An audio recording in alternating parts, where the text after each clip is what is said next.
Bible ఉన్న వాళ్ళు Bible తెరవండి. సామెతల గ్రంథం 24వ అధ్యాయము 21వ వచనాన్ని ఈరోజు కొంచెం ధ్యానం చేద్దాం. నా కుమారుడా యెహోవాను గణపరచుము, నా కుమారుడా యెహోవాను గణపరచుము, రాజును గణపరచుము. నా కుమారుడా యెహోవాను గణపరచుము, రాజుని గణపరచుము. అలాగూ చేయకుండా ఎవరైతే ఉన్నారో వాళ్ళ జోలికి పోకుము, వారి జోలికి పోకుము. సామెతల గ్రంథంలో రాయబడిన మాట ఏంటంటే, నా కుమారుడా యెహోవాను గణపరచుము, యెహోవాను గణపరచుము, తర్వాత రాజును కూడా ఘనపరచుము. దేవుని గణపరచాలి, రాజును కూడా గణపరచాలి. రక్షింపబడిన వ్యక్తి దేవుని గణపరిచే విధంగా ఉండాలి, రాజును కూడా గణపరిచే విధంగా ఉండాలి. కొంతమంది ఎలా ఉంటారంటే, ఫలానా ఆయన ఫలానా మంత్రి గారా, ఫలానా ముఖ్యమంత్రి గారా, ఫలానా పిఎం గారా అంటే వాళ్ళ పేర్లు పెట్టి ఏదో వీళ్ళకి పరిచయం ఉన్నట్లుగా, ఏదో వీళ్ళ సొంత బంధువులుగా ఉన్నట్లుగా చాలా తక్కువగా మాట్లాడతారు. చాలా చాలా జాగ్రత్తగా ఉండాలి మాట్లాడేటప్పుడు, చాలా తక్కువగా మాట్లాడతారు. దేవుడు అంటాడు, నా కుమారుడా నీవు ఆశీర్వాదాన్ని పొందాలి అని అంటే దేవుడిని ఘనపరచాలి, రెండవది రాజును కూడా ఘనపరచాలి. మనకి పాలన చేస్తున్న రాజుల్ని ఘనపరచాలి, మన అధికారుల్ని గౌరవించుకోవాలి, మన టీచర్స్ని గౌరవించుకోవాలి, మన గురువుల్ని గౌరవించుకోవాలి, మన సేవకుల్ని గౌరవించుకోవాలి, మన తల్లిని గౌరవించాలి, మన తండ్రిని గౌరవించాలి, తలనరిసిన వారిని గౌరవించాలి, పెద్దలను గౌరవించాలి. ఇలాంటి విధానంలో ఎవరైతే ఉంటారో వారికి ఆశీర్వాదం ఉంటుంది. పెద్దలంటే లెక్క లేకుండా, తల్లిదండ్రులంటే లెక్క లేకుండా, మరి ఉపాధ్యాయుడు అంటే లెక్క లేకుండా, మరి పదవిలో ఉన్న మరి ప్రాముఖ్యులు అంటే వారు కూడా లెక్క లేకుండా ఎవరైతే మాట్లాడతారో అలాంటి వాళ్ళ జోలికి నువ్వు వెళ్ళొద్దు, వాళ్ళ దరిదాపుల్లో కూడా నువ్వు వెళ్ళొద్దు. ఈ రోజు నేను నీకేం చెప్పాలనుకుంటున్నానంటే, వారి జోలికి వెళ్ళొద్దు. ఎవరి జోలికి? రాజుని గణపరచని వారి జోలికి, దేవుణ్ణి గణపరచని వారి జోలికి మీరు వెళ్ళొద్దు అన్నాడు. అంటే మన దేవుడు ఎలాంటి వాడంటే, సూర్యుడిని, చంద్రుడిని, నక్షత్రాల్ని, కొండల్ని, పర్వతాల్ని, కనబడుతున్న సృష్టి యావత్తుని కలుగు చేసిన వాడు. ఆయన సర్వంతరయామి, ఆయన లేకుండా ఏమీ లేదు. విశ్వములో ఆయన ద్వారే సమస్తం కలిగిన, కొండలు కలిగిన ఆయన ద్వారే, పర్వతములు కలిగిన ఆయన ద్వారే, చెట్టులు కలిగిన ఆయన ద్వారే, పక్షులు కలిగిన ఆయన ద్వారే, జలచరములు కలిగిన ఆయన ద్వారే, సముద్రము సృష్టించబడ్డ ఆయన ద్వారే, సముద్రానికి పొలిమేర వేసింది కూడా ఆయనే. సూర్యుణ్ణి, చంద్రుణ్ణి, నక్షత్రాల్ని, ఆకాశాన్ని, విశ్వాన్ని మొత్తాన్ని సృష్టించిన వాడు, సర్వాధికారి అయిన దేవుడిగా ఉన్న దేవుడిని మనం ఏం చేయాలంటే ఘనపరచాలి. దేవునికి స్తోత్రం, హల్లెలూయా. దేవుడిని మనం ఏం చేయాలి? ఘనపరచాలి. దేవుడిని ఘనపరచాలి, దేవుడిని ఘనపరచాలి. మొదటి దినవృత్తాంతాల గ్రంథం 16వ అధ్యాయం 2వ వచనం. మొదటి దినవృత్తాంతాల గ్రంథం 16వ అధ్యాయము 25వ వచనం చూడండి. యెహోవా మహాఘనత వహించిన వాడు, ఆయన బహుగా స్తుతి నొందదగిన వాడు. యెహోవా మహాఘనత వహించిన వాడు, ఆయనే స్తుతి నొందదగిన వాడు. సమస్త దేవతల కంటే ఆయన పూజ్యుడు, సకల దేవతలన్నీ. ఇక్కడ రాయబడింది యెహోవా మహాఘనత కలిగిన వాడు. మనం ఆరాధించే దేవుడు ఘనమైన దేవుడు. ఆయనకే మహిమ కలగాలి, ఆయనకే స్తుతులు స్తోత్రాలు కలగాలి, ఆయనకే ఆరాధన కలగాలి, దేవుణ్ణి ఎలా గణపరచగలమంటే మనం ఆరాధన చేస్తూ గణపరచగలం. ఇజ్రాయేల్ 12 గోత్రాల వారు దేవుణ్ణి ఆరాధించారు.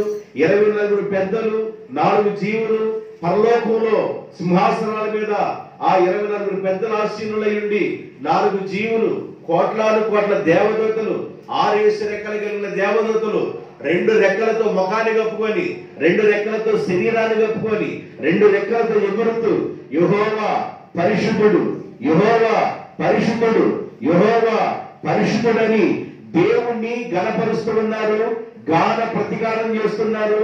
ఎప్పుడంటే నిత్యము జరుగుతూనే ఉంది. దేవునికి స్తోత్రం. 24 hours 24 గంటలు యెహోవా పరిశుద్ధుడు, యెహోవా పరిశుద్ధుడు, యెహోవా పరిశుద్ధుడు, యెహోవా పరిశుద్ధుడు, యెహోవా ఇదే మాట పలుకుతా ఉన్నారు. ఇదే మాట పలుకుతుంటూ దైవికమైన ప్రభావం నిన్ను కప్పుకునింది. దేవునికి స్తోత్రం.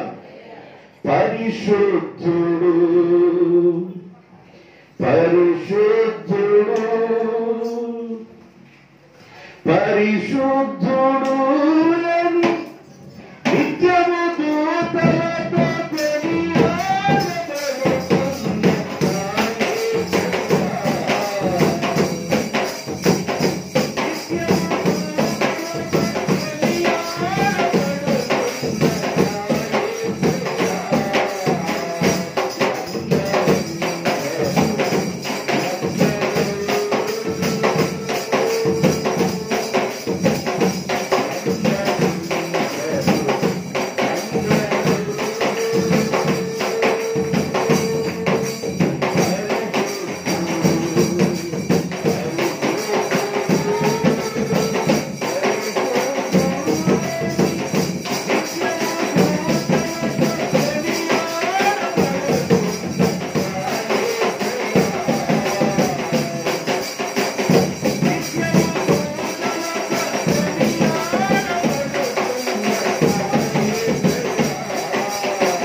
పరలోకం దేవుని యొక్క మహిమతో నింపబడింది.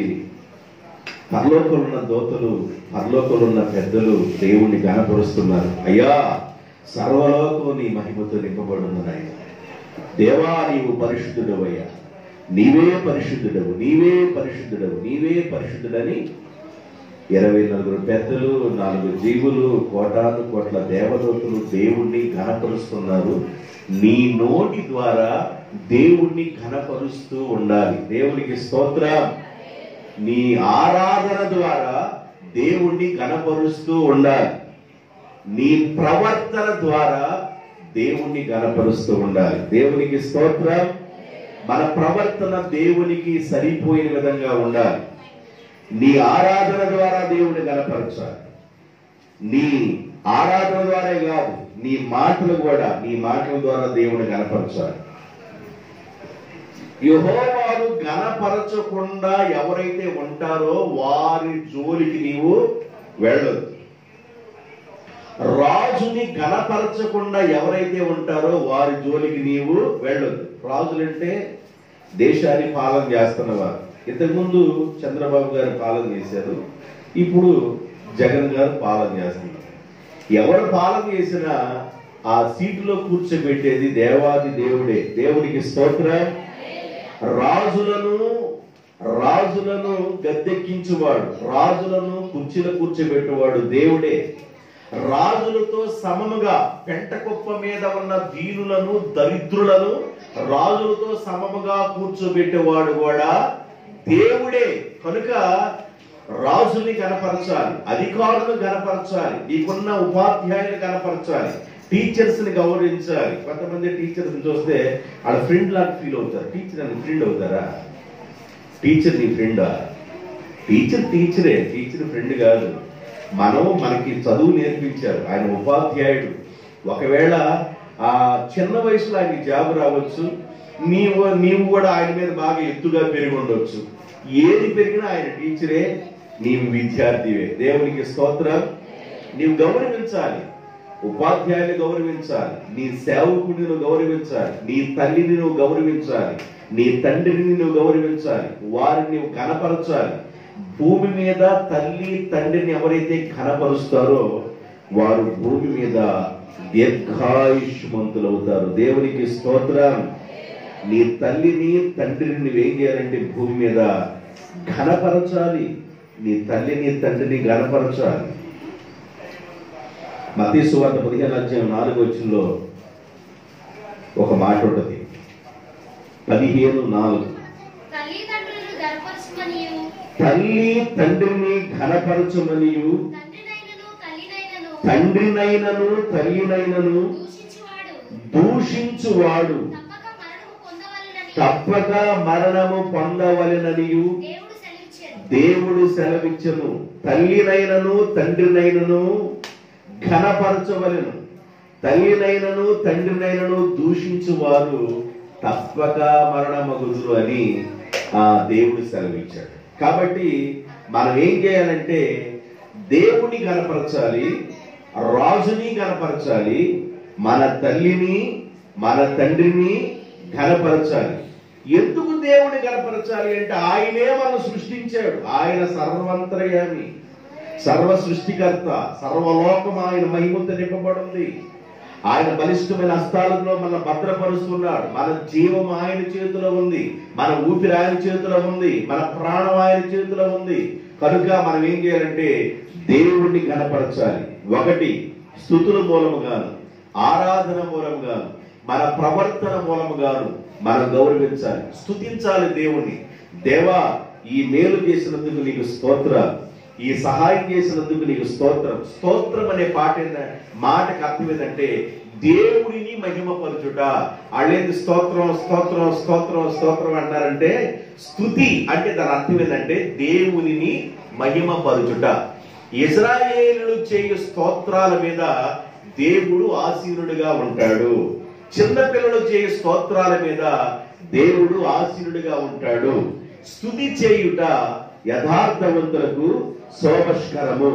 యెహోవా నామము సూర్యోదయం మొదలుకొని సూర్యుడు అస్తమించేంత వరకు ఆయన నామము స్తుతి నందటానికి యోగ్యమైన నామము. కనుక ఆయన పిల్లలుగా ఉన్న మనం ఏం చేయాలంటే స్తోత్రం స్తోత్రం అనాల. నిద్రలోనూ లేచిన దేవుని స్తోత్రం చెబుతా లెగవాలి. నువ్వు పనికి ఉమ్మన్నా కూడా దేవునికి స్తోత్రం చెబుతా పనికి స్టార్ట్ చేసి పని ప్రారంభించుకోవాలి. స్తుతి చేయడం అంటే దాని అర్థం ఏంటంటే దేవుని మహిమపరచుట. దేవునికి స్తోత్రం, దేవుని ఘనపరచుట. స్తోత్రాల ద్వారా మహిమపరచటం, స్తోత్రం ద్వారా ఘనపరచటం, ఆరాధన ద్వారా ఘనపరచటం, మన ప్రవర్తన ద్వారా ఘనపరచటం. దేవుణ్ణి రాజుని ఆళ్లే కాకుండా మన తల్లిని తండ్రిని కూడా మనం ఏం చేయాలి? ఘనపరచాలి. మన తల్లిని తండ్రిని కూడా ఘనపరచాలి. దానియేలు గ్రంథం 5వ అధ్యాయము 23వ వచనం. దానియేలు గ్రంథం 5వ అధ్యాయము 23వ వచనం. బెల్షజరు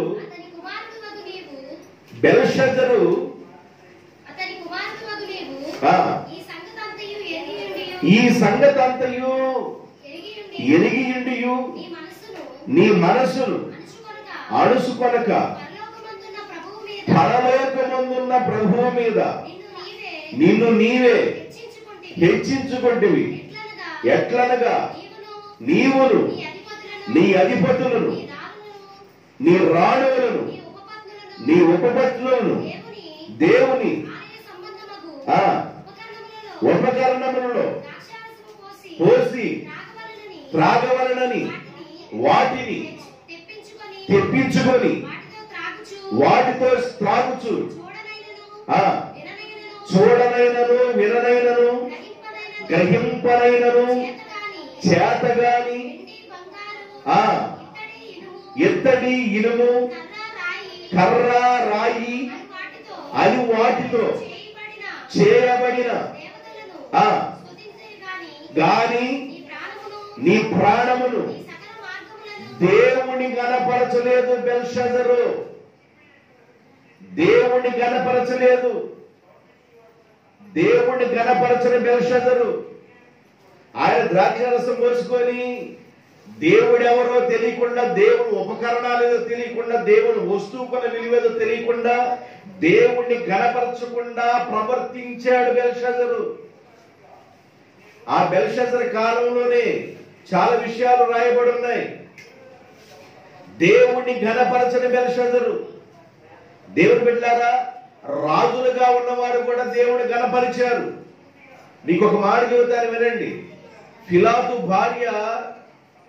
భార్య ఏమందంటే, నీవు ఆయన జోలికి వెళ్ళొద్దు, ఆయన నీతిమంతుడయ్యా, రాత్రి వేళ నాకు నిద్ర పట్టలేదయ్యా, కలలో కూడా నేను చాలా వేదన పడ్డాను, కలలో కూడా చాలా బాధపడ్డానయ్యా, తుళ్ళిపడి లేచానయ్యా, నిద్ర పట్టలేదయ్యా, ఆయన నీతిమంతుడు, ఆయనకి శిక్ష విధించొద్దయ్యా, ఆయన జోలికి నీవు వెళ్ళొద్దు, ఆయన జోలికి వెళ్ళబాకు. కాబట్టి ఎవరి జోలికి మనం వెళ్ళకూడదంటే, రాజుని ఘనపరచకుండా ఉంటారే వాళ్ళ జోలికి వెళ్ళకూడదు, దేవుణ్ణి ఘనపరచకుండా ఉంటారే వాళ్ళ జోలికి వెళ్ళకూడదు. వాళ్ళ జోలి మనకు అనవసరం. ఆత్మీయులకు ఎవరి జోలి కావాలంటే దేవుని జోలే. దేవునికి స్తోత్రం. దేవునితో సహవాసం, వాక్యముతో సహవాసం, అపోస్తుల బోధలోను, అపోస్తుల యొక్క బోధ యందును, సహవాసమందును, ప్రార్థన యందును, రొట్టె విరుచుల యందును వాళ్ళ జోలే మనకు ఉండాలి. కానీ మనం దేవుణ్ణి ఘనపరచకుండా ఎవరైతే ఉంటారో వాళ్ళ జోలికి మనం వెళ్ళకూడదు. రాజుని ఎవరైతే ఘనపరచకుండా ఉంటారో వాళ్ళ జోలికి వెళ్ళకూడదు.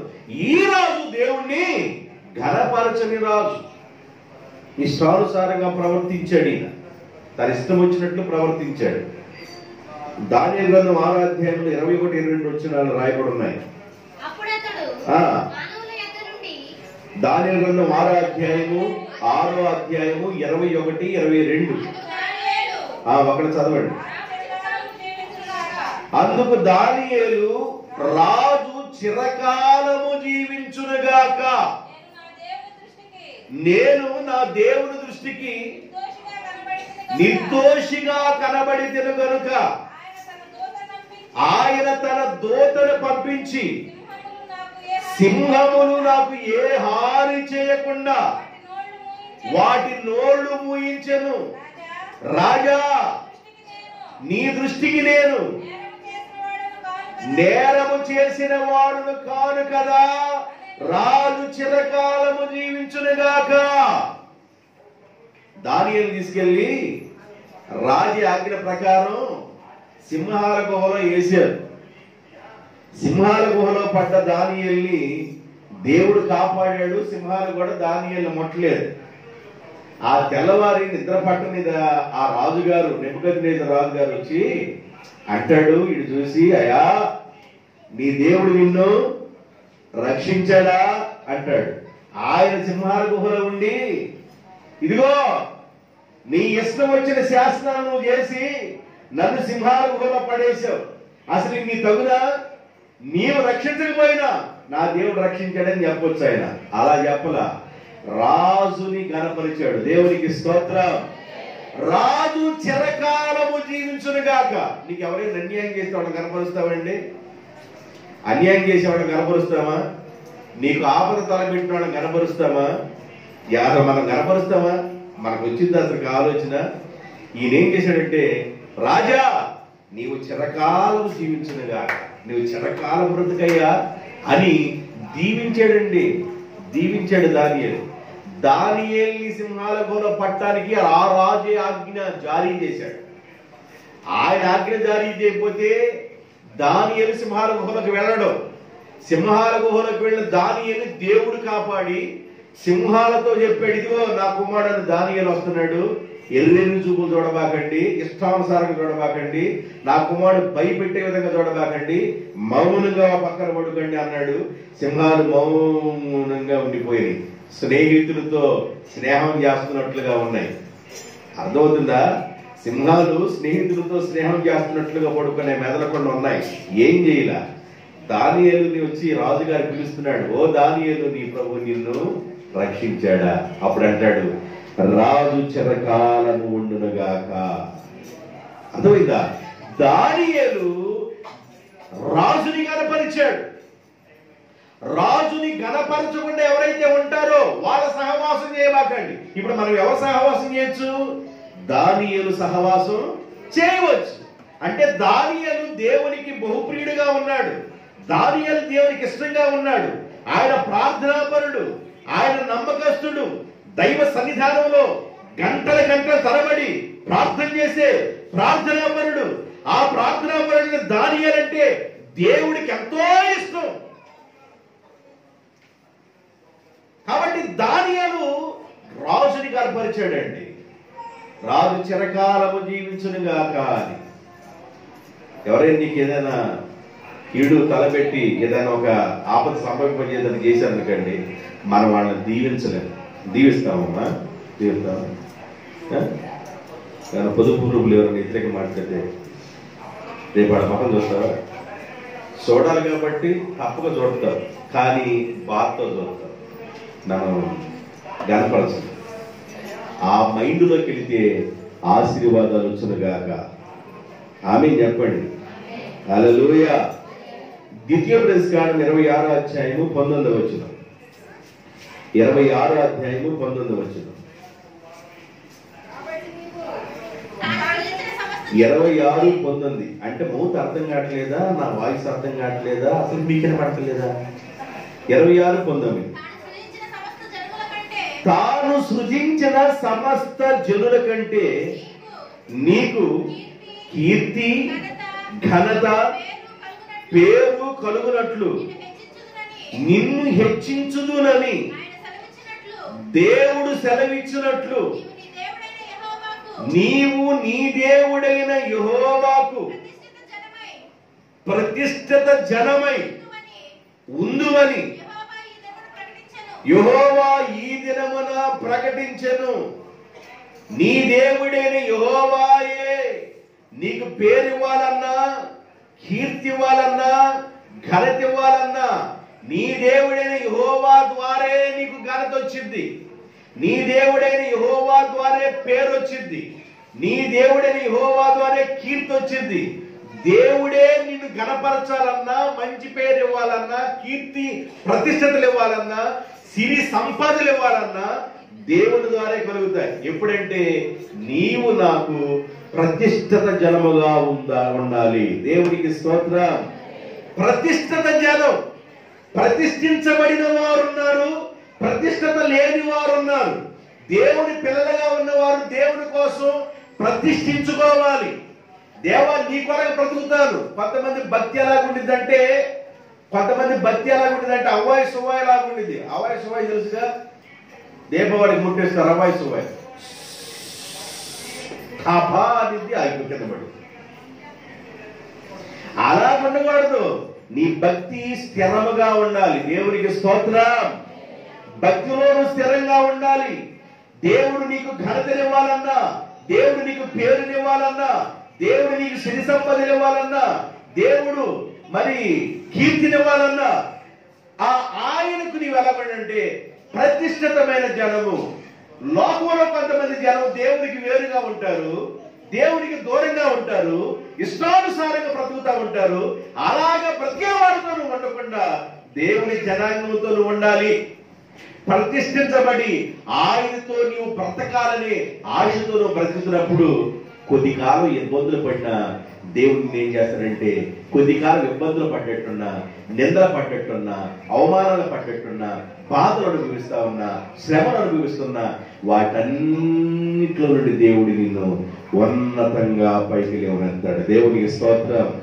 సావైన బ్రతుకైన నీ కొరకే దేవా, సావైన బ్రతుకైన నీ కొరకే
రాజుని గణపరచకుండా ఎవరైతే ఉంటారో వారి జోలికి వెళ్ళదు. దేవుని గణపరచకుండా ఎవరైతే ఉంటారో వారి జోలికి వెళ్ళదు. తల్లిని తండ్రిని గణపరచకుండా ఎవరైతే ఉంటారో వారి జోలికి వెళ్ళదు. నీ గురువుని గణపరచకుండా ఎవరైతే ఉంటారో వారి జోలికి వెళ్ళొద్దు. నీవు ప్రతిష్ఠితమైన జనముగా నువ్వుంటే దేవుడు నిన్ను గణపరుచునుగాక. ఆమేన్. ప్రతిష్ఠించుకోవాలి.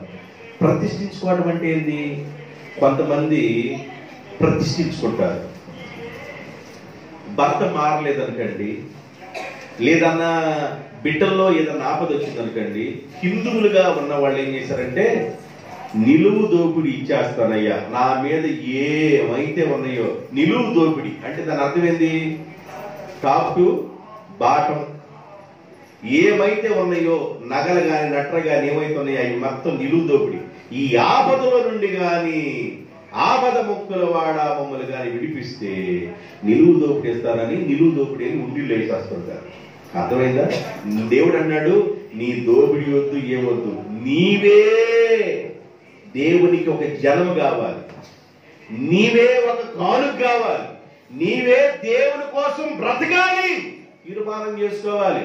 లోకంతో ఎంతకాలం స్నేహం చేస్తామండి? లోకంతో ఎంతకాలం సహవాసం చేస్తాం? లోక సహవాసం దేవునికి వైరమని నీకు తెలియదా? లోక నటన ఇది గతించిపోయింది. కాబట్టి లోకంతో పొత్తు పెట్టుకోబాకండి.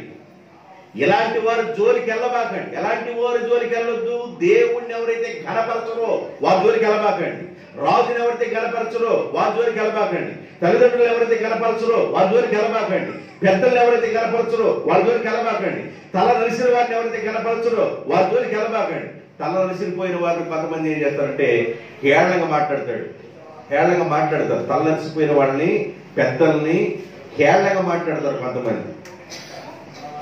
అంటే ఒక రోజు నాకు అదే స్టేజ్ వచ్చింది, నేను ఇప్పుడు మాట్లాడుతున్నాను, రేపు కూడా నేను అది పోసుకుంటానని ఆలోచన నీకు రావాలి.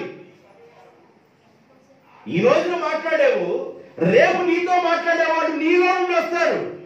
అందువల్ల ఏం చేయాలంటే నీ మాటలు జాగ్రత్తగా ఉండదు గాక, నీ మాటలు జాగ్రత్తగా ఉండదు గాక, నీ ప్రవర్తన దేవునికి ఇష్టంగా ఉండదు గాక. జాగ్రత్తగా ఉండాలండి. ఆయన పిల్లలుగా మనం నోటికి మనం ఏది వస్తే అది మాట్లాడకూడదు, ఎవరి జోలికి వెళ్ళకూడదో నేను మీకు చెప్పాను. రెండో మాట చెప్తాను. సామెతల గ్రంథం 20వ అధ్యాయం 19వ వచనం. 20వ అధ్యాయము 19వ వచనం. కొండెగాడై తిరుగులాడు వాడు పరుల గుట్టు బయట పెట్టును. ఇది పడిద్దాము, ఆ పిల్ల తగిలితే ఇది పడింది. కొండెగాడై తిరుగులాడు వాడు పరుల గుట్టు బయట పెట్టును. కావున వదరబోతుల జోలికి పోకుము. కొండెగాడై తిరుగువాడు పరుల గుట్టు బయట పెట్టును. కొండెగాడై తిరుగువాడు అంటే దాని అర్థమైంది. కొండేలు చెప్పడం అంటే ఒకళ్ళ మీద ఒకటి అవసరమా?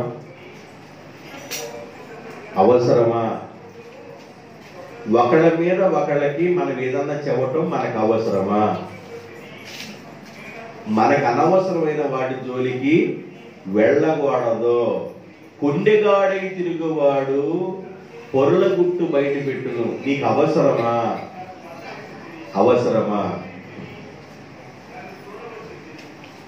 పొరుల గుట్టుతో నీకు అవసరమా? అక్కడ ఏమంటాడంటే వదరబోతు జోలికి పోకుము. వదరబోతు అంటే అర్థము గయ్యాలి అని అర్థం. వదరబోతు అంటే ఏంది? గయ్యాలి. రెండవ విషయం ఏంటంటే అనవసరంగా మాట్లాడేవాడు అని అర్థం. వదరబోతు అంటే ఏంది చెప్పండి? రెండు అర్థాలు చెప్పా. వదరబోతు అంటే ఒకటి గయ్యాలి, రెండు అనవసరంగా మాట్లాడుతుంటారు, వసపోతారు. చిన్నప్పుడే ఏమే నీకు ఏమైనా వసయాన్ని పోసారంటే ఆ రకంగా మాట్లాడుతున్న వసయాన్ని కొంతమంది వసపోసినట్లుగా అలాగే నచ్చ పెడతా ఉంటారు. వసపోసినోడు నచ్చబెట్టినట్లుగా కొంతమంది మాట్లాడుతూనే ఉంటారు చెవు దగ్గర. అందుకని భర్త ఏం చేస్తాడంటే ఆమె నిద్రపోయినప్పుడు వస్తాడు, నిద్రలో ఇద్దరికి వెళ్ళిపోతాడు. ఒక్కొక్కళ్ళు వసపోసినట్లు నిద్రపోనీరు పొద్దాకా వసపోసినట్లు. బైబిల్ ఏం చెబుతుందంటే వదరబోతు జోలికి వెళ్ళొద్దు. వదరబోతు అంటే గయ్యాలి జోలికి నువ్వు వెళ్ళకూడదు. రెండోది ఏంటంటే గయ్యాలి రెండో అర్థం ఏంది? అనవసరంగా మాట్లాడే వాళ్ళ జోలికి మనం వెళ్ళకూడదండి. ఎవరి జోలికి వెళ్ళకూడదని చెప్పాను ఇందాక? దేవుణ్ణి గణపరచని వారి జోలికి వెళ్ళకూడదు. రాజుని ఎవరైతే గణపరచకుండా ఉన్నారో వాళ్ళ జోలికి వెళ్ళకూడదు. తల్లిని తండ్రిని గణపరచుకున్న వాళ్ళ జోలికి వెళ్ళకూడదు. గురువుని గణపరచుకున్న వాళ్ళ జోలికి వెళ్ళకూడదు.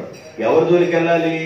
దేవుణ్ణి గణపరిచి ఆయన ప్రతిష్ఠిత జనముగా నువ్వు ఉంటే ఆయన నిన్ను గణపరుస్తాడు అని చెప్పారు. ఇప్పుడు రెండో విషయం ఏం చెబుతుందంటే వదరబోతు జోలికి వెళ్ళకూడదు, గయ్యాలి జోలికి నీవు వెళ్ళకూడదు అని చెప్పారు. కొంతమందికి మనుషుల జోలి అవసరం. ఆళ్ళ జోలి వీళ్ళు, వీళ్ళ జోలి వాళ్ళు పట్టించుకుంటుంటారు. అవసరమా? నీకు అవసరమా? మనుషుల జోలికి వెళ్ళటం నీకు అవసరమా?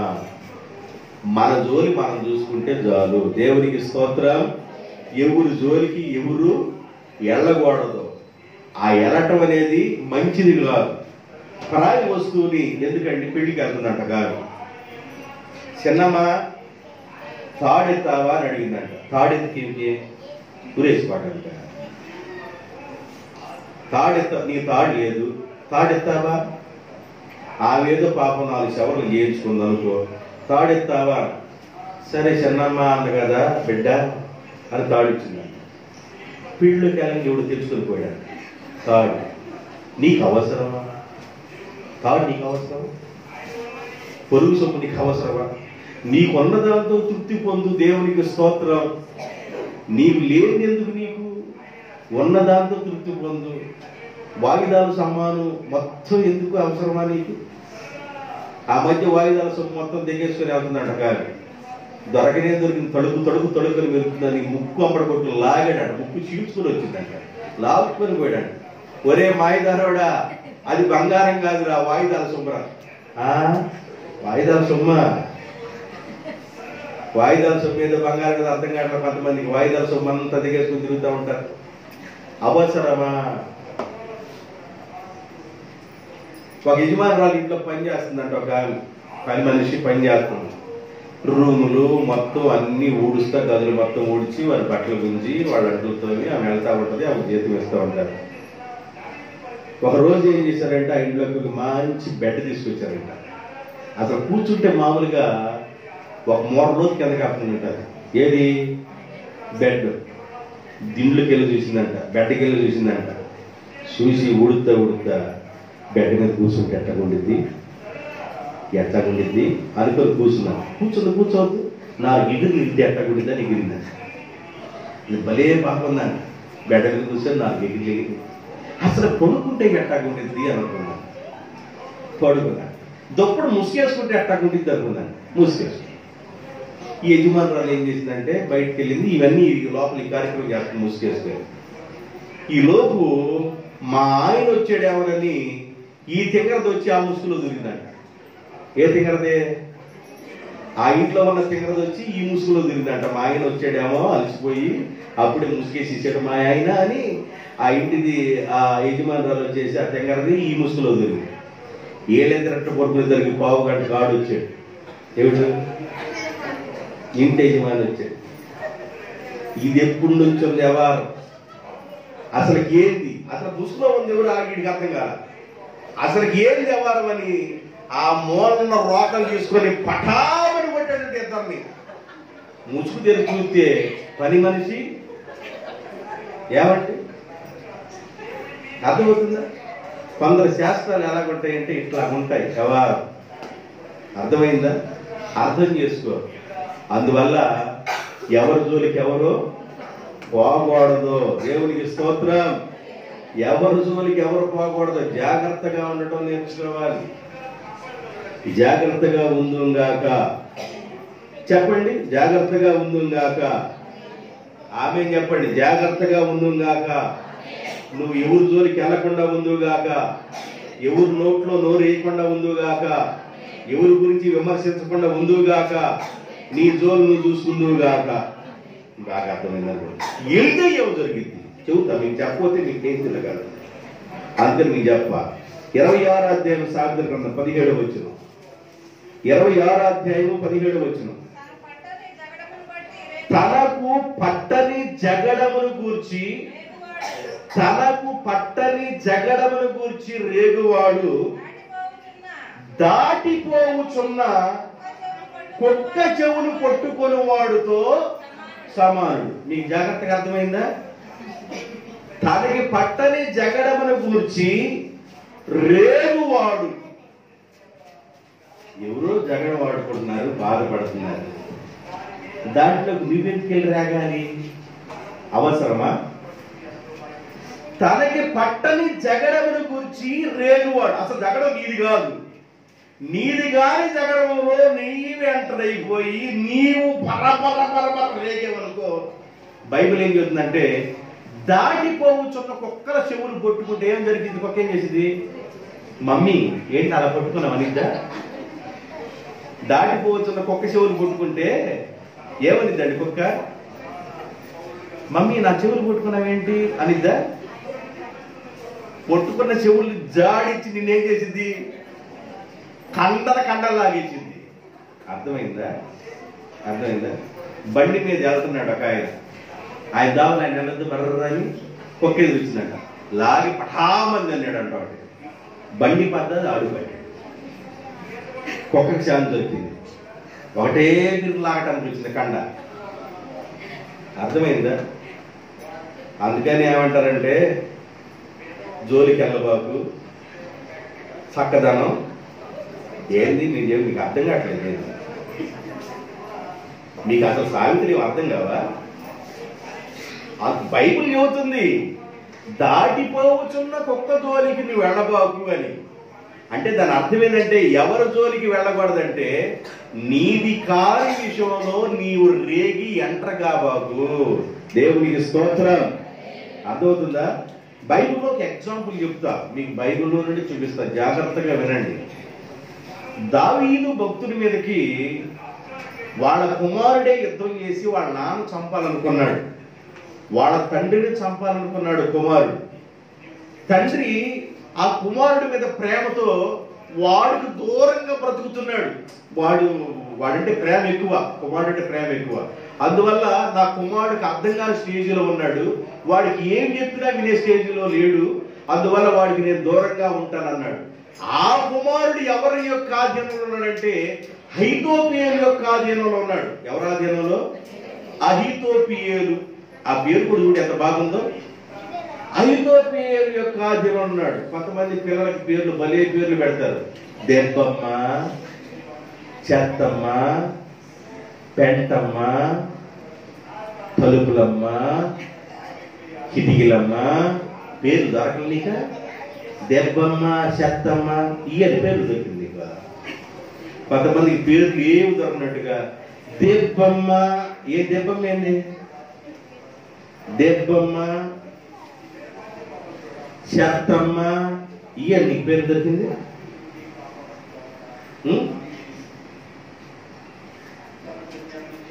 అహీతోపెయేలు. ఏ పియేలు? గుర్తుపెట్టు. అహీతోపెయేలు మామూలుడు కాదు. ఈయన ఎవరంటే బత్షెబా యొక్క తాతగారు, ఉరియా భార్య అయిన బత్షెబా యొక్క తాతగారు అహీతోపెయేలు. బత్షెబాని దావీదు గారు మోసం చేశాడని విషయం తెలుసుకున్న అహీతోపెయేలు డైరెక్ట్ గా రాజుగారిని అటాక్ చేయలేదు కనుక రాజుగారి దగ్గరికి మంచిగా వెళ్ళి మంచిగా ఉంటూ రాజుగారి యొక్క రాజ్యాన్ని కూలదోయాలని ఆలోచనతో చేరాడు. చేరి ఇప్పుడు దావీదు యొక్క కీలకం ఎవరు? దావీదుకి ఎవరంటే ఇష్టం? చూస్తే చర్చింగ్ లో వాళ్ళ అబ్బాయి అంటే దావీదు గారికి ఇష్టం. ఇప్పుడు మనం ఏం చేయాలంటే వాళ్ళ అబ్బాయి టూర్ చేయాలని అహీతోపెయేలు వాళ్ళ అబ్బాయి దగ్గరికి వెళ్ళి చాలా మంచిగా మాట్లాడుతున్నాడు. చాలా ఫ్రెండ్షిప్ ఏర్పడింది. ఎంత ఫ్రెండ్షిప్ ఏర్పడిందంటే ఏమంటారు, లక్క బంగారం అంటారు చూసారా? లక్క బంగారం కలిసి ఉంటాయి, అట్లా ఏర్పడిపోయింది వాళ్ళ బంధం. అహీతోపెయేలు ఏ విధంగా చేస్తాడు? ఎవరు? అబషలోము. అబషలోముకి చాలా చెడ్డ సలహాలు ఇచ్చాడు. ఎవరా బాబు, మీ నాన్నగారు బ్రతుకున్నంత వరకు నువ్వు రాజ్యం ఎక్కువ, ఎవరో ఒకటి తర్వాత ఇస్తాడు ఆ సింహాసనం, మీ నాన్నగారు తరివేసేయి సింహాసనం మీద దగ్గర నుంచి, తర్వాత నువ్వు సింహాసనం కూర్చోవచ్చు అన్నాడు. వాళ్ళ నాన్నగారు తరివేసి సింహాసనం కూర్చున్నాడు. వాడు తెలిసియో తెలియకో ఆడు వ్యతిరేకంగా ఉన్నాడని వాళ్ళ నాన్నే తలంచుకొని యుద్ధం బాగా చేతైన ఆయన, గొల్యాతును చంపగలిగిన వాడు, ఫిలిస్తీన్లు గడగడలాడించిన వాడు, యుద్ధ నేర్పరైన ఆయన వాళ్ళ కుమారుడిని ప్రేమించి దూరంగా వెళ్ళిపోయాడు. ఈయన ఏమంటాడంటే మీ నాన్నగారు దూరంగా ఉన్న ఎప్పుడైనా నీకు డేంజరే, కాబట్టి ఆయన మహానాయకులో ఉన్నాడు కనుక ఆయన అక్కడ కూడా ఉండనీయకుండా ఆయన చంపేసి అని చెప్పేసి ఆలోచన చేశాడు. ఆయన మీదకి యుద్ధానికి వెళ్ళాడు. ఎవరు? అబషలోము యుద్ధానికి వెళ్ళాడు.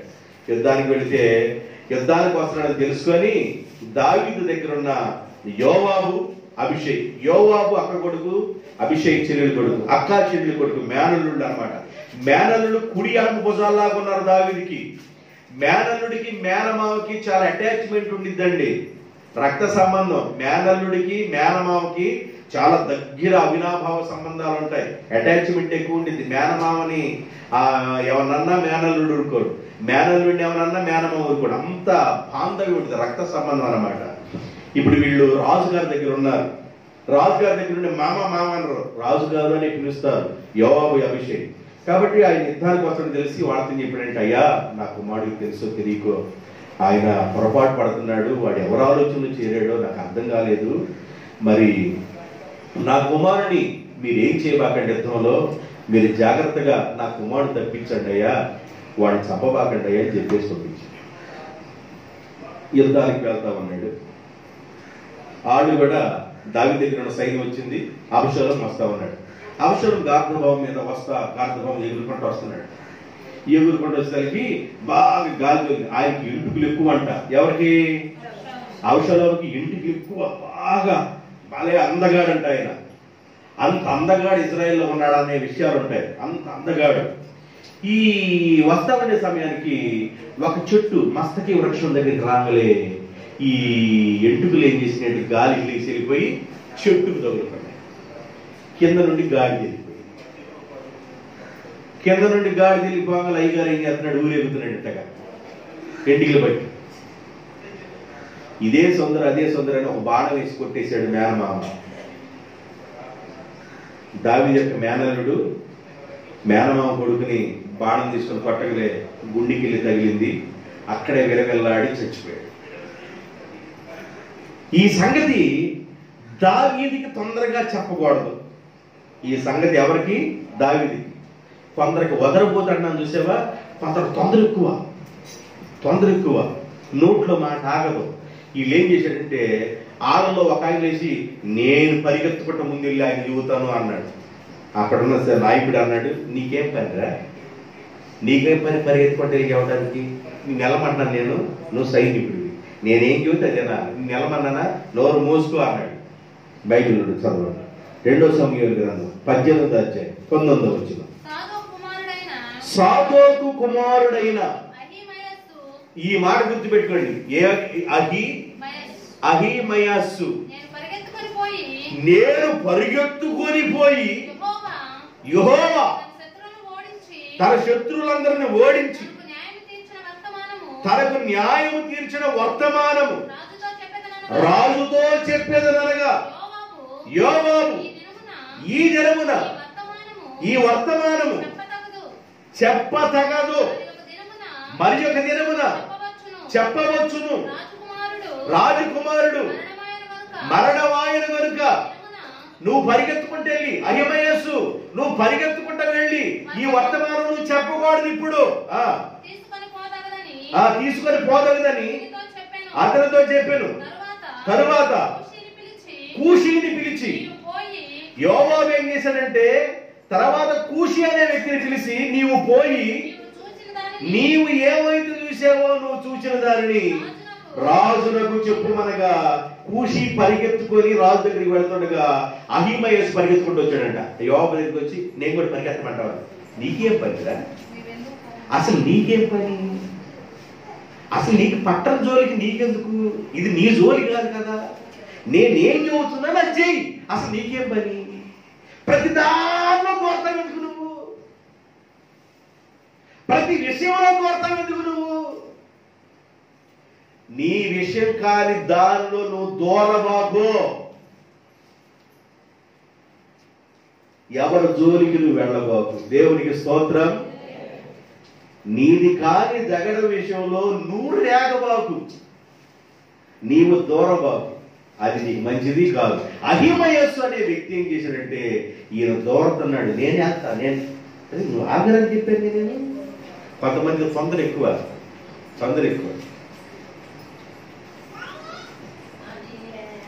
50 ఇల్లు రమ్మన్నాడంట.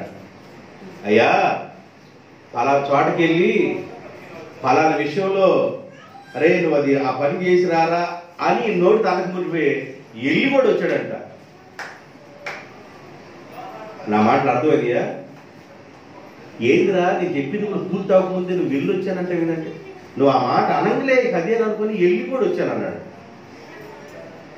ఏమంటారు దాన్ని? ఏమంటారు?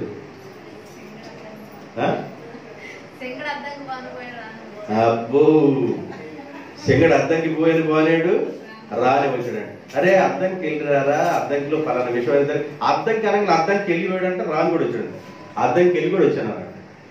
అద్దంకిలో ఏం చేయమన్నాను, అసలు ఎందుకు వెళ్ళమన్నాను, విషయం పూర్తి కాకముందే అద్దంకి కూడా వెళ్ళి ఎందుకు వచ్చేవారంట. నువ్వు వెళ్ళమన్నావు అద్దంకి కూడా వెళ్ళి వచ్చావు. ఈయన ఎలాంటి వాడంటే అహిమయస్సు. ఈయన కాని విషయం, యోవాబు సైన్యాధిపతిగా ఉన్న యోవాబు, ఒక అధిపతి ఉన్నాడే, అధిపతి కన్నా మనం ఉన్నామే, అధిపతి మాట మనం వినాలి కదా, కాబట్టి మనకెందుకు అనుకోవట్లా దోడుతున్నాడు పోతా. ఎవరు? ఏ అవసరమా? అహిమయస్సుకు అవసరమా? యోవాబు ఎవరికి చెప్పాడంటే పని, కూషి అనే వ్యక్తికి చెప్పాడు. కూషి వెళ్ళాడు పరిగెత్తుకొని ఆ విషయం చెప్పడానికి. ఈయన ఎందుకు? తన కాని విషయం జోలికి వెళ్ళకూడదు. దేవునికి స్తోత్రం. నేను వాక్యాన్ని ముగిస్తున్నా, ఇంకా చాలా విషయాలు ఉన్నాయి చెప్పొచ్చు, కానీ ఇక నేను ఇప్పుడు చెప్పను. బలారాధన కార్యక్రమంలో 2 విషయాలు చెప్పాను. యెహోవాను ఘనపరచిన వారి జోలికి వెళ్ళవద్దు. రాజుని ఎవరైతే ఘనపరచకుండా ఉంటారో వారి జోలికి వెళ్ళొద్దు. తల్లిని కానీ తండ్రి కానీ ఎవరైతే ఘనపరచకుండా ఉంటారో వారి జోలికి వెళ్ళకూడదు. దైవజనుల్ని ఎవరైతే ఘనపరచకుండా ఉంటారో వారి జోలికి వెళ్ళబాకండి. తన ఉపాధ్యాయుని ఘనపరచకుండా ఉన్న వాడి జోలికి వెళ్ళబాకండి. ఎవరి జోలికి వెళ్ళకూడదు, ఎవరి జోలికి వెళ్ళాలి, కొన్ని విషయాలు నేను చెప్పాను. కాబట్టి నీవు లేనిపోయిన వారి జోలికి వెళ్ళి కుక్క చెవులు కొట్టుకునే విషయంతో సమానం. కుక్క చెవులు కొట్టుకుంటే కుక్క జాడించి నీ పెక్కల మొత్తం లాగేస్తుంది. అవసరమా? అందువల్ల నీవు ఎవరి జోలికి వెళ్లకుండా ఉందువుగాక. నువ్వు ప్రతిష్ఠించబడిన బిడ్డగా ఉండి దేవుని జోలికే నీ వెళ్ళు. దేవుడే నీకు కార్యాలు జరిగించునుగాక. అయ్యా, ఆ నీతిమంతుడి జోలికి వెళ్ళొద్దయ్యా. ఎలీషా గెహాజీ అంటాడు, ఇదిగో ఆమె చాలా వేదన పడుతున్నావు, జోలికి వెళ్ళదు. ఎవరి జోలికి? రాజుల 2వ గ్రంథం 4:27 వచ్చింది. రాజుల 2వ గ్రంథం 4:27 వచ్చింది. పిమ్మట ఆమె కొండ మీదనున్న దైవజనుడి దగ్గరికి వచ్చి అతని కాళ్ళు పట్టుకున్నాడు. గెహజీ ఆమెను తోలివేయుటకు దగ్గరికి రాగా దైవజనుడు గెహాజీతో అంటున్నాడు, ఆమె జోలికి నీవు వెళ్ళదు. ఆమె చాలా బాధలో ఉంది, ఆమె జోలికి వెళ్ళదు. ఆమె జోలికి వెళ్ళబాకు. ఆమె చాలా బాధలో ఉంది, వేదన పడుతుంది. నువ్వు తోలివేసే కోణంలోకి వెళ్ళబాకు. ఆమె ఆదరించాలి తప్ప తోలివేసే కోణంలోకి వెళ్ళబాకు. ఆమె జోలికి వెళ్ళబాకు. యోబు అంటాడు, నా జోలికి మీరు రాబాకండి అంటాడు. ఇలా వాక్యాలు చాలా విషయాలు రాయబడి ఉన్నాయి. దేవుని బిడ్డలారా, మరి దేవుని యొక్క మాటలను అర్థం చేసుకోండి. నీది కాని విషయంలో నీవు దూరబాకు, నీది కాని విషయంలోకి వెంటర్ కాబాకు. అలా వెంటరైతే దాటిపోతున్న కుక్క చెవులు కొట్టుకున్న దాంతో సమానం అన్నాడు దేవుడు. నువ్వెవరి జోలికి వెళ్ళాలంటే నువ్వు దేవుని జోలికే, దేవుని బిడ్డల జోలితో కలిసి ఆయన సహవాసంలో, ఆయన సహవాస జోలికి రొట్టె తెచ్చుట, మరి ప్రార్థన చేయుట, ఎడతెగకుండా అపోస్తుల బోధలో ఇలాగా ఈ జోలిలో నువ్వు ఉండాలి. అపోస్తుల బోధ ఎందును, సహవాస బంధును, రొట్టె విరుచుడు ఎందును ఏడా తీర్పు లేకుండా ఉండివి. ఇలాగ మనం ఆ జోలికి వెళ్ళాలి, కానీ లోకస్తుల జోలికి నీవు వెళ్ళకూడదు. ఆత్మీయులుగా ఎదుగుతున్న మీరు లోకం జోలికి వెళ్ళబాకండి. లోకము లోక నటన గతించిపోయింది, లోక పోకడ వేరు. ఆ జోలికి మీరు వెళ్ళబాకండి. దేవుని పిల్లలుగా దేవుని వైపు చూడండి, ప్రతిష్ఠించబడిన బిడ్డలుగా ఉండండి. దేవుడు మిమ్మల్ని, మీ కుటుంబాన్ని ఆశీర్వదించునుగాక. తల ఉంచండి, ప్రార్థన చేద్దాం.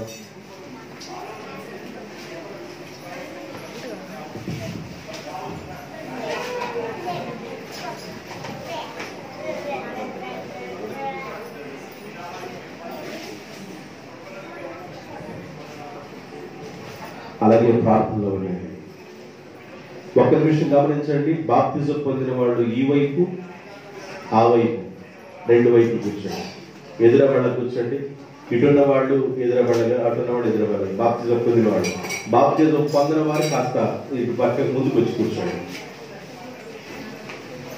బాప్తిజం ఎవరైతే పొందలేదో వారి ఇంటి పక్కకు వచ్చి కూర్చోండి.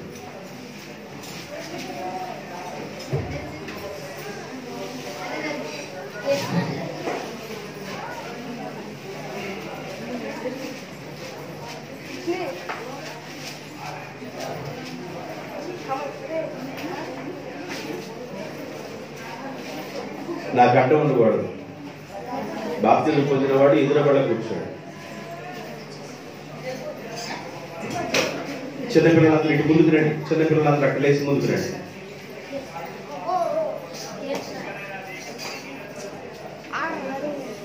కూర్చోండి కూర్చోండి కొద్ది నిమిషాలు కూర్చోండి కూర్చోండి కూర్చోరా. తర్వాత నాకు కూర్చో. ప్రార్థనలో ఉండండి. మన రెండు చేతులు ఒక నిమిషం పైకెత్తుదాం, ప్రార్థన చేద్దాం. బాప్తిజం పొందిన వాళ్ళందరూ మీరు రెండు చేతులు పైకెత్తండి, ప్రార్థన చేద్దాం.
మొదటి కొరింథీయులకు రాసిన పత్రిక 11వ అధ్యాయం 23వ వచనంలో మాట్లాడబడింది. నేను మీకు అప్పగించిన దాన్ని ప్రభువు వల్ల పొందుకుని ప్రభువైన యేసు తన అప్పగింపుకుని రాత్రి ఒక నిలబెట్టుకుని కృతజ్ఞతాస్తుతులు చెల్లించి దాన్ని విరిచి, ఇది మీ కొరకైన నా శరీరం, నన్ను జ్ఞాపకం చేసుకున్నట్లుగా దీన్ని చేయుడని చెప్పాను. ఆ ప్రకారమే భోజనమైన పిమ్మట ఆయన మరొక పాత్రలు ఎత్తుకొని, ఈ పాత్ర నా రక్తం వలన ప్రచురింపను, మీరు దీనిలోని త్రాగినప్పుడు నన్ను జ్ఞాపకం చేసుకున్నట్లే దీన్ని చేయడని చెప్పాను. మీరు ఈ రొట్టెని తిని ఈ పాత్రలను త్రాగినప్పుడల్లా ప్రభువు వచ్చే వరకు ఆయన మరణమును ప్రచురించారు. కాబట్టి ఎవడు అయోగ్యులుగా ప్రభు యొక్క రొట్టెని తినను లేక ఆయన పాత్రలను త్రాగును, వాడు ప్రభు యొక్క శరీరం గురించి రక్తం గురించి అపరాధుడు. కాబట్టి ప్రతి మనుషుడు తాను పరీక్షించుకోవాలను, అలాగ చేసి ఆ రొట్టెను తిని ఆ పాత్రలను త్రాగవలడు. ప్రభు శరీరం అని వివేచించగా తిని త్రాగేవాడు తన శిక్షా విధి కలుగు చేసుకుంటే తిని త్రాగుతున్నాడు. కాబట్టి ఈ బలారాధనలో పాల్గొనేవాళ్ళు మీరు పరిశీలన చేసుకోండి, మీ హృదయాన్ని పరిశీలన చేసుకోండి, ప్రభు ఎదుట మీ బలహీనతలో ప్రార్థన చేసుకోండి.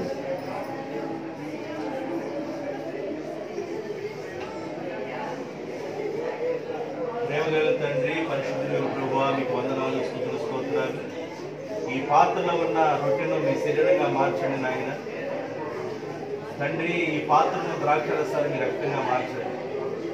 మీ శరీరంలోనూ మీ రక్తంలోనూ మీ బిడ్డల పాత్రను పొందుతుండగా మీ దీవెనలు సమృద్ధిగా మీ బిడ్డల మీద రాయమని, మేము పోయేంత వరకు మీరు వచ్చేంత వరకు ఈ భూమి మీద మీరు మాకు ఇచ్చిన ఆయుష్కాలంలో మీ మరణమును ప్రచురించే బిడ్డలుగా, అనేకుల్ని శిష్యులుగా తయారు చేసే బిడ్డలుగా మీరు మమ్మల్ని సిద్ధపరచమని, మీ బిడ్డలందరూ దీవించమని యేసు నామమున అడుగుతున్నారు తండ్రి.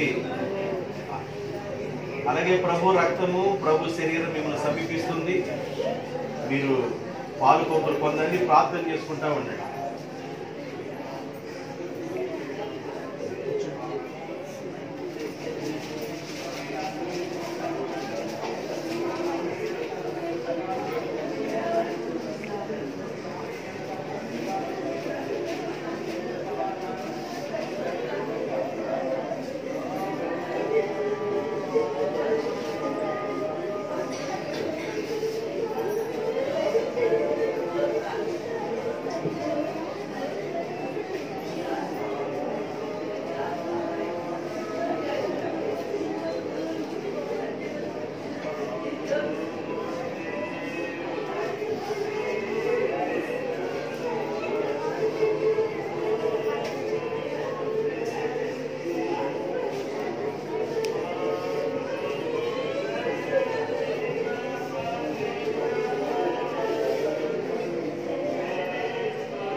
Hey.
ఎవరికైనా ప్రభు శరీరం, ప్రభు రక్తం అందరి వాడు ఉంటే చేతులు ఎత్తాడు. మాకు రాలేదయ్యా అన్నమాట. ఒక నిమిషం ప్రార్థన చేసుకుందాం. దైవమైన తండ్రి, ప్రేమ కలిగిన మా ప్రభువా యేసయ్యా, మీకు వందనాలు, స్తుతులు, స్తోత్రాలు. మీ సన్నిధిలో ప్రార్థన చేస్తున్నాను నాయన. మీ బిడ్డల విషయం వేడుకుంటున్నాను నాయన. అయ్యా, మీ సన్నిధానం ఈ రోజున మీ శరీరంలోనూ మీ రక్తంలోనూ పాలుపోకలు పొందిన ప్రతి బిడ్డను దీవించండి. మీ రోజు పర్యంతరము మీ మరణంలో ప్రచురం చేసే అభిషేకాన్ని మీ బిడ్డలు దయచేయండి. ఎవరైనా ఐక్యంగా పుచ్చుకొని ఉంటే దయచేసి వారిని క్షమించండి. మీ నిత్య సంబంధమైన ఆశీర్వాదానికి వారసులు చేయండి. బలమైన దీవెనలతో మీ బిడ్డలు నింపమని, మీ బిడ్డల్ని కుటుంబాలను ఆశీర్వదిస్తూ యేసు నామములో ప్రార్థన చేయుచున్నాము తండ్రి. ఆమేన్.